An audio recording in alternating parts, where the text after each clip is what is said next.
د نن ورځې درې اهم خبرونه چې کوم دي نو هغه تاسو له درکو. لس مطالبات چې کوم دي نو امن جرګې چې دی هغه د انتظامیې په وړاندې کېښودي دي. ټانک کې چې کومه جرګه وه چې کومه درنه وه هغه هم ختمه شوې ده. په چمن کې د لسو میاشتو نه روانه پرلت چې کوم دی نو هغه د ون ډاکومنټ پالیسي خلاف چې کوم پرلت و هغې کې ډېر موسمونه بدل شول، لاټي چارج، ډزې ډوزې په هغې کې شهادتونه وشولو، گرفتارۍ په هغې کې وشولې، خو هغه هم ختمه شوه. تر ټولو اهمه خبره هغه دا ده چې اهلیان چمن یا د چمن خلک چې دی نو هغې کولی شي چې په خپل قومي شناختي کارت باندې په بارډر باندې کراسینګ وکړي، یعنې په بارډر باندې واوړي او راواوړي. مطالباتو کې اولنی خو دا دی چې اپریشن عزم استحکام چې کوم دی نو دا به نه کېږي، یا چې د مسلح ګروپونو خاتمه به کېږي. د هغې مین ډیمانډ دغه هم و، یا چې پولیس دې با اختیار جوړ کړي شي او د شپې دې دغه پولیس چې کوم دي نو دیو به ګشتونه کوي. په کوم ځای کې هم سرچ اپریشن کېږي یا د دهشتګردو خلاف کاروایي کېږي نو په ځای د دې چې فوج راځي CTD به دغه کاروایي کوي. درنه چې کومه ده نو هغه په دې باندې ختمه شوه چې یو خو به د وسلوالو خلاف ټارګېټډ اپریشن کېږي، بل طرف ته هغوی دا ویلي دي چې د سکیورټي اهلکارو نه علاوه به بل چا سره به څوک به وسله نه ګرځوي.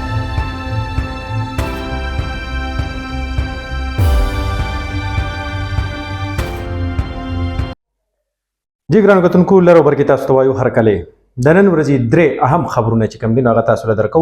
په بنو کې روانه درنه چې کومه ده نو په دویمه ورځ باندې جاري ده، خو په هغې کې یو اهم اپډیټ دا راغلی دي چې د جرګې چې کومه کمیټې ده د کمیټې مذاکرات شوي دي. د مذاکراتو وړومبی دور چې دی نو هغه سرته رسېدلی دی. لس مطالبات چې کوم دي نو امن جرګې چې دی هغه د انتظامیې په وړاندې کېښودي دي. هغه لس مطالبات کم دي په هغې باندې به خبره کوو. بل طرف ته په ټانک کې چې کومه جرګه وه چې کومه درنه وه هغه هم ختمه شوې ده. په هغه په کومو شرایطو باندې ختمه شوې ده، هغه درنه چې کومه وه نو هغه څلورمه ورځ ته داخلې شوې وه. درې ورځې درنه جاري وه، په څلورمې ورځ ته واوړېده، خو په څلورمه ورځ باندې هغه درنه چې ده نو هغه ختمه شوه. هغه په کومو شرایطو باندې ختمه شوې ده په هغې باندې به خبره کوو. او تر ټولو غټ خبر چې دی نو هغه په چمن کې د لسو میاشتو نه روانه پرلت چې کوم دی نو هغه د ون ډاکومنټ پالیسي خلاف چې کوم پرلت و په هغې کې ډېر موسمونه بدل شول، لاټي چارج، ډزې ډوزې په هغې کې شهادتونه وشولو، گرفتارۍ په هغې کې وشولې، خو هغه هم ختمه شوه. آخرکار هغه هم ختمه شوه. هغه په کومو شرایطو باندې ختمه شوې دي په ننني ویلاګ کې به تاسو سره موږ دغه ډیټیلز شیر کوو. راځو به وړومبی د بنو حوالې سره. د بنو چې کوم اپډیټس دي نو هغه دا دي چې وړومبی د مذاکراتو وړومبی پړاو چې دی نو هغه سرته ورسېدو. د امن کمیټۍ د مشرانو او د انتظامیې ترمنځ دغه مذاکراتو وړومبی پړاو چې کوم دی نو هغه نن شروع شو، هم د ماښام په ټیم کې هغه سرته ورسېدو. د کمیټۍ مشرانو انتظامیې په وړاندې لس مطالبات چې دي نو هغه کېښودي دي. مطالباتو دپاره یې د منلو یا د نه منلو دپاره، یعنې هغه مطالبات چې کوم پکې منلې کېږي او کوم پکې نه منلې کېږي د هغې دپاره ټایم ورکړی دی سبا سهار 10 بجې انتظامیې ته. انتظامیې به په دغه مطالباتو باندې جواب ورکوي.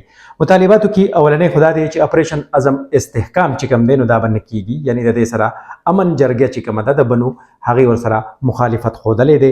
دویم ورسره دغه خبره کړې ده څنګه چې نور کله مونږ په خپل ویلاګس کې تاسو ته وایو چې د مسلح ګروپونو خاتمه به کېږي. د هغې مین ډیمانډ دغه هم و، یعنې هغې وایي چې په بنو په دفترونو کې یا په ټاونشپ کې یا په بنو بازار کې چې کوم د وسلوال تنظیمونو دفترونه کولاو دي هغه دې بند کړی شي.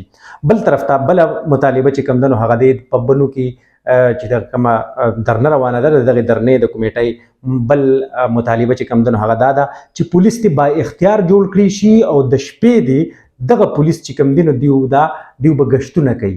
او دا یې ورته هم ویلي دي چې په دغه ګشتونو کې به ورسره بیا مقامي خلک مرسته هم کوي، خو امن کمیټۍ به نه جوړو. دغه یې ورسره صفا ویلي دي. بله مطالبه چې کومه ده نو هغه دا دی چې که په کوم ځای کې هم سرچ اپریشن کېږي یا د دهشتګردو خلاف کاروایي کېږي نو په ځای د دې چې فوج راځي CTD به دغه کاروایي کوي. د دې ترڅنګ بله مطالبه دا ده چې لاپته افراد چې کوم دي یا میسنګ پرسنز چې کوم دي یا بېدرکه کسان چې کوم دي نو هغه دې عدالتونو ته پیش کړي شي. د کمیټۍ مشرانو یو بل چې کوم پرمختګ شوی دی د کمیټۍ د مشرانو د انتظامیې سره د ناستې نو هغه دا دی چې یو طرف ته ورته دا ویلي دي چې مذاکرات به هم روان وي، خو ساید بای ساید یا د دې سره سره به درنه هم په خپل ځای باندې موجوده وي، یعنې درنه به هم روانه وي، مذاکراتو دورونه به هم چلیږي، خو په دې کې یو اهم ډیولپمنٹ دا دی چې په بنو کې د وس د ماښام نه بعد موبایل نتورک چې کوم دی کوم چې د 3 ورځو نه مواصلاتي نظام هغه ځای کې بند کړی شوی و نو موبایل نتورک چې کوم دی نو هغه بحال کېدل شروع شول.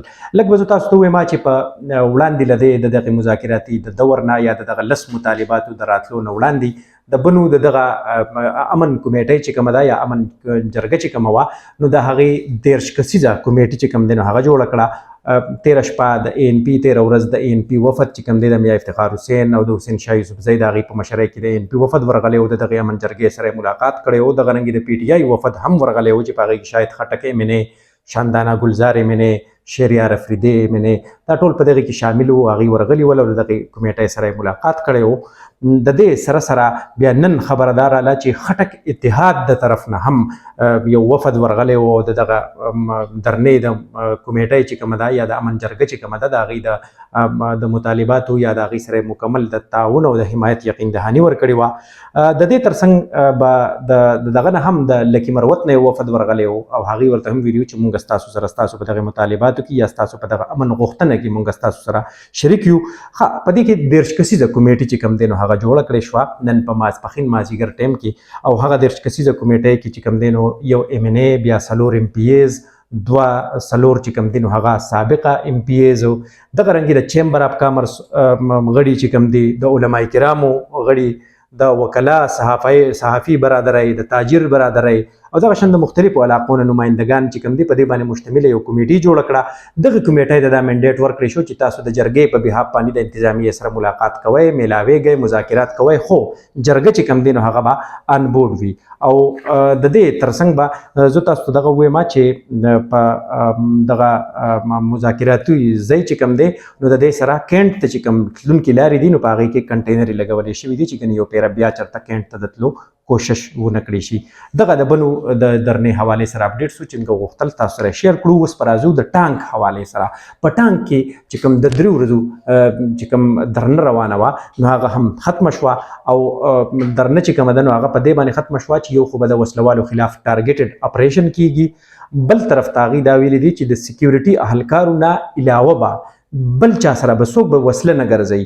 یعنی هغه خلک چې ګوډ او بیډ والا خبره به کېده یا هغه خلک چې هغه به د حکومت لاسپوسي به ول او یا د ادارو لاسپوسي به ول د هغوی سره به وسله وه او بیا به خلکو ګڼله چې ګنې یاره دا ټارګیټ کلینګ او دا څیزونه هم دغه خلک کوي او بل طرف ته به هغه به بیا مطلب مشکوک کسان به ول د هغوی به بیا کینټونو ته ورننوتل یا به چوڼو ته ورننوتل یا به داسې بارکونو ته ورننوتل.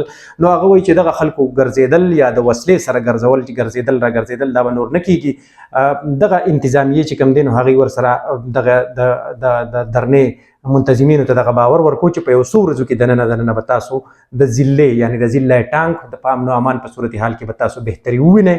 خو ونه لیدله نو بیا تاسو راتلی شئ او بیا تاسو درنه ورکولی شئ. نو یو خو په دغې کې دغه خبره وشوه. یو پکې دغه وشواله چې موږ د یو غټ اپریشن خلاف یو البته ټارګیټډ اپریشن چې دی نو دا به کیږي. دغه خبره هم وشوه. درېیمه غټ خبر چې کوم ما تاسو ته په پیل کې وویل نو هغه دی د چمن بابي دوستۍ حوالې سره چې کومه درنه روانه وه د 10 میاشتو یعنی د 300 ورځو درنه روانه وه. په دغې کې ما تاسو ته وویل چې موسمونه پکې 3 بدل شول. یخني وه ګرمي شوه او بیا اوس بیا ګرمي وه یخني شوه اوس بیا ګرمي شوه. ښه په دې کې به تاسو څوک چا پکې کتل د دغې باندې نظر ساتو نو په دې کې پکې داسې هم شوي دي چې ډېر ځلې په دې کې د EPSI د اهلکارو او د درنې والا د یو بل ته مخامخ شوي دي. په دې کې ډزې هم شوي دي. په دې کې شهیدان هم ورکړي دي. خو به هر حال په دې کې چې کوم دی نو غټه خبره دا ده چې یو قبایلي ملک چې کوم دی عنایت الله کاسي هغه رامنځته شو. هغه د درنې د منتظمینو او د حکومت یا د انتظامیې سره تقریبا هغه په دغه کې د ثالثی کردار ادا کو او دغه له یو شکل داسې ورکو چې دغه مطالبات چې کوم دي مطالبات راوېستل او په هغه مطالباتو باندې هغه بیا د انتظامیې د لا انفورسمنت ایجنسیز د سکیورټي فورسز سره هغه په هغې باندې کېناستو او هغه داسې حل لارې طرف ته هغه لاړل. په دغه کې یو غټ خبره چې کوم دی نو هغه دا ده چې دا د 1 ډاکومنټ پالیسي خلاف وه. دا دغه درنا چې ګنې کله چې حکومت پاکستان دا فیصله وکړه چې اوس په هر یو بارډر باندې چې څوک ځي نو بغیر د ویزې نه به چاته هم د په بارډر باندې د کراسینګ اجازت نه وي. نو په دغه ځای کې بیا دغه خلکو دغه درنه ورکړه او دغه ورکړو. نو اوس په دغه کې ریلیکسیشن یا سهولت یا اسانتیاوې ورکړې شوه. په دې کې اوس دا لږ هغوی وایي چې ان پرنسپل یا په نن چې کومې خبرې شوي دي تېره شپه نو یو خو دا ولا چې په دغه درنې نه چې کوم مشران نیولې شوي ول نو هغه راخوشي کړی شول، هغه راغلل باقاعده په دغه پرلط کې اوس په خپله باندې هغې ناستي موجودګي لري. یو خو دغه وه، بل په هغې باندې تر د 100 پورې اف آی آر چې کوم ول نو هغه به ختم کړی شي. دغه ترجمان صادق چکزی هم په خپل باندې دغه درنې ته خطاب وکړو او دغه قبایلی ملک چې کوم دی نو سربراه قبایلی سربراه عنایت الله کاسی هغه هم دغه وی چې موږ له باور راکړی دی چې دغه سیزونه به ختم شي. خو په دې کې تر ټولو اهمه خبره هغه دا ده چې اهلیان چمن یا د چمن خلک چې دی نو هغې کولی شي چې په خپل قومي شناختي کارت باندې په بارډر باندې کراسینګ وکړي، یعنې په بارډر باندې واوړي او راواوړي. د دې ترڅنګ هغې طرف ته د سپین بولدک خلک چې کوم دی نو هغه به په مقامي تذکیره باندې، تذکیره هم د افغانستان یو شناختي کارت دی چې په تذکیره باندې به هغې دې طرف ته راوړي. خو د دې نه علاوه د نورو ښارونو خلکو دپاره به ویزه چې کوم دی نو هغه به ضروري وي.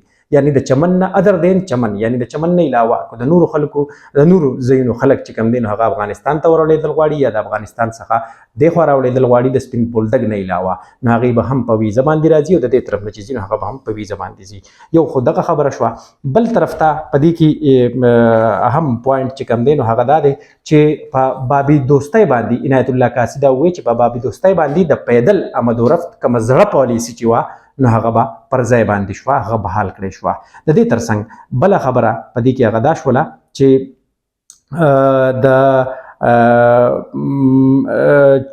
افغانستان په نورو ښارونو کې چې کوم د پاسپورټ باندې آمد و رفت چې کوم دی نو هغه څنګه چې ما وړاندې وی چې هغې به هم په دغه پاسپورټ چې کوم دی نو دغه په ورته استعمالوي. ښه په دې کې یو بله خبره دا ده د لغړي ټریډ پیکج چې کوم دی نو لغړي هغه خلک دي کوم چې بارډر ته سیرمه چې کوم دی نو هغې هغه ځای کې د بارډر نه د سامان وړو راوړو کار کوي نو دغه لغړي ټریډ پیکج چې کوم دی دا په مقامي توګه باندې یو ټریډ پیکج به ورکولی کېدو نو هغه به هم چې کوم دی نو هغه به هم بحال کړي شي. په دې کې اوس تجزیه څه جوړېږي؟ تجزیه دا جوړېږي چې نن د پاکستان ریاست یا ریاستي ادارو ښه تر کافي حده پورې د نرمۍ یا د نرمې لهجې مظاهره کړې ده، ښه کافي حده پورې هغې لچک ښودلی دی او دغه لچک و چې مونږ به په خپله په خپلو لر او بر کې به هم مونږ وی چې په کار د ریاست یا ریاستي اداره چې دا څنګه چې مونږ وایو ریاست ما جیسی ہوتی ہے، ریاست لبا د ریاست سره د غلطۍ گنجایش نه وي، عامو خلکو سره د گنجایش بیا هم وي. نو ریاست د مور په شانتې په کار د مور د غېږې کردار ادا کړي نو هغه لچک او هغه دغه چې کوم دی د نرمۍ هغه مظاهره چې و نو هغه نن ریاست وښودله، بلکې موږ ویلی شو چې ریاست ته یو قسم له ښه پوره حده پورې چې دغه مطالباتو ته کېناستو، دغه مطالبات یې په ټانک او په چمن کې خو یې ومنلو او په بنو کې چې کوم دی نو هغه به هم دغه منلو طرف ته به دغه خبره چې کوم دی نو هغه روانه ده او تر سبا پورې کېدی شي چې د بنو د درنې حوالې د ختمېدو حوالې سره هم کوم اپډیټس مخې ته راشي. زموږ ویلاګ هم دومره.